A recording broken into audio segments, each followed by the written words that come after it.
scratches wheels. What's going on with everybody, man? How y'all doing? How y'all doing today? Oh, man. It's another day, another dollar. I'm kicked back, relaxed right now. Getting ready to catch me some Z's. But before I do that, I want to go ahead and shoot this video real quick. So, basically, y'all, one sec here. Let a little bit of air up in there right now.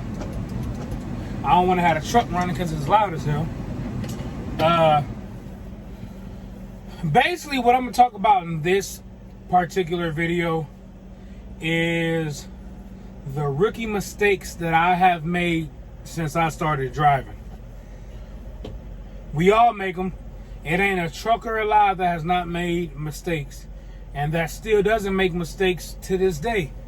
I've seen guys with 90-something Peterbilts, long hoods, all that crap, not check to see if their fifth wheel and their kingpin were locked in and ready to go, and they dropped their trailer trying to pull out.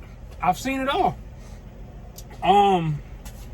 So yeah, as far as my rookie mistakes go, I will say the first rookie mistake that I made, it ended up costing me money, as in I didn't get paid for it. So Dispatch, with an old company that I was with, Dispatch had sent us an empty load or an empty trailer number. It was supposed to be an empty we were going to pick up, and we were going to take that empty to Denver, Colorado to pick up a load. This is back when I was doing team driving, and it was on my shift. I was the one on the clock. I was the one driving, and we were in Salt Lake City, or right outside of Salt Lake City, Utah. Maybe like an 30 minutes, 40 minutes north, maybe. And we were up there, got the empty. Now, of course, I did my tug test. First thing you do, as soon as you pull up to a trailer, you back that tractor up to that trailer, man, do your tug test before you get out and do anything, all right? I did my tug test. I went and hooked up my cables or my glide hands, raised my landing gear, you know, 2-finger pressure. That's all you gotta do, 2-finger that thing. Made sure it was the right trailer number, and then I took off. That's it. I took off. Boom, we started rolling. Now, when it comes to weight being in a trailer, if you're not looking at your gauges, you can't really tell how much you got in there. With that trailer that I had, it was maybe less than 10,000 pounds in a trailer that I picked up that was supposed to be an empty that Dispatch sent. Now, Dispatch is to blame for this too. Not just me. I don't care what nobody say. Dispatch is to blame too, because it was supposed to be empty.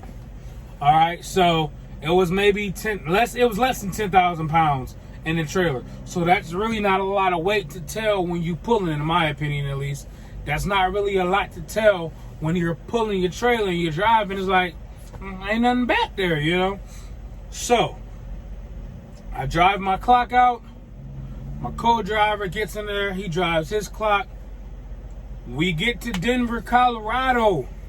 I don't remember who the shipper was, where we were picking up at, but it was Denver, Colorado.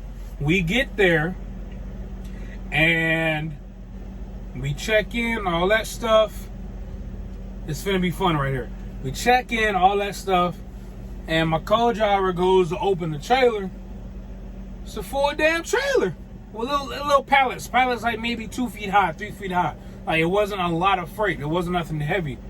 And that ends up being the issue. The issue part 1, actually.